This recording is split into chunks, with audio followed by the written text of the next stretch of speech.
The Modi government recently announced a new national policy of education. Essentially, they replaced a 34-year-old policy of education with the NEP of 2020. It was passed by the cabinet, and in this video we break down some of the highlights of the national education policy, what it means for school students as well as college students. Let's focus first on the implications for school students. One of the biggest changes that have been brought about is the structural change. We've always had an education system which has a structure of 10 plus 2. Now that's completely revamped to 5 plus 3 plus 3 plus 4. I'll explain that breakdown for you in just a bit. But let's also keep in mind here that it doesn't change the number of years of education. Essentially, what the structural change means is that what we considered as a play school before, it's now been brought on board as part of the education system, as part of the learning experience of a child. So that is the first stage. The first stage, where I said is 5 years, that's the foundation stage. So in this, the first 3 years are kindergarten, play school, where there's going to be, of course, a lot of focus on creative learning, on ensuring that basic skills of the child are honed. Now, after that, essentially, is class 1 and class 2, what we've seen.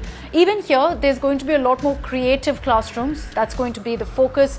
And it's about education in a way that a child enjoys schooling. So having said that also, remember that these 5 years, the teaching will be in the regional language or mother tongue. And after that, it will continue in English. The message here that the government wants to send is that at a young age, they want children to be able to also imbibe language skills and learn their mother tongue or regional language.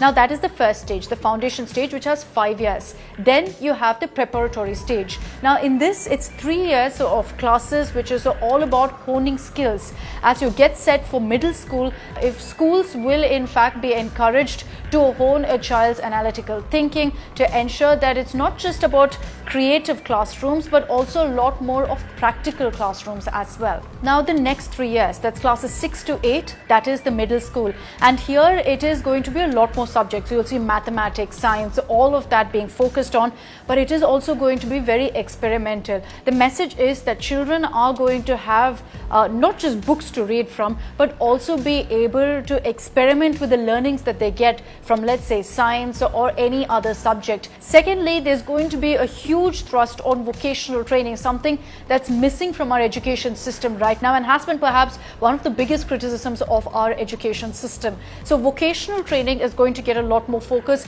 Another aspect to keep in mind is from class 6 now, there will be internships that are opened up for students. And finally, you have the secondary stage. This is essentially the last stage of schooling, what we refer to now as classes 9 to 12. Again, the focus is going to be on critical thinking. An important step that's been taken is that your major streams of science, arts, commerce, that's been taken out. Students will have the liberty to choose any subject that they are interested in.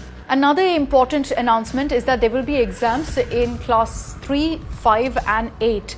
So you will have classes every few years, not annually, not every single year. So in class 3, class 5 and class 8, there will be exams for students. I'm sure this is great news for most of the students who are watching this video, but also there will be some sort of assessment in the other years. It's not going to be as simple as no exams, you definitely go to the next grade.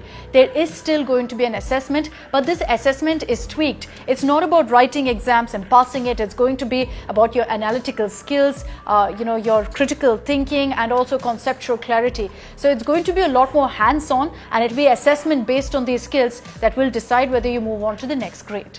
Another point that I briefly touched upon is that there's no distinction in commerce, science and arts.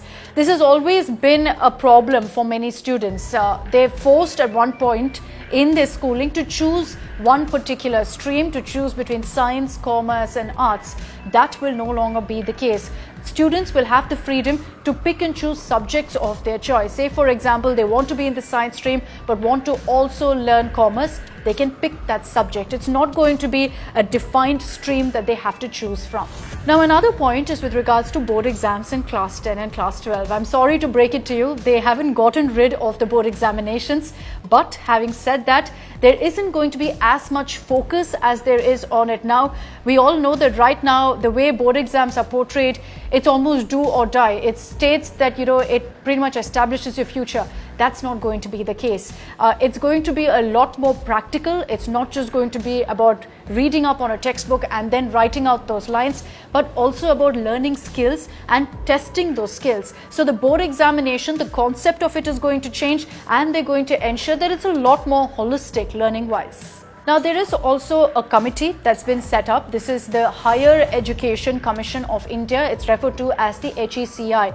It's been set up to monitor everything to do with higher education. This, of course, excludes 2 points. That's medical and legal education. So the HECI will not deal with these 2 aspects alone. Besides that, everything to do with higher education, this commission will be responsible for. Now, as far as report cards go, most of our report cards have marks for science, commerce, arts, whichever subject you studied, and that's about it.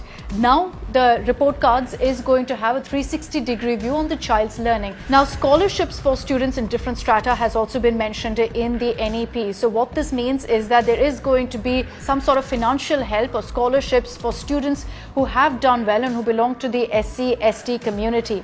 Now, another highlight, and this is also very important, is the inclusion of children with special needs. Very often, currently, our education system ignores or perhaps lacks the facilities needed for children with special needs. So that is something that's going to be addressed. The National Education Policy has said that there are going to be attempts to ensure that children with special needs can have regular schooling and follow pretty much the same pattern as other students as well. So that is something that they're going to be working on.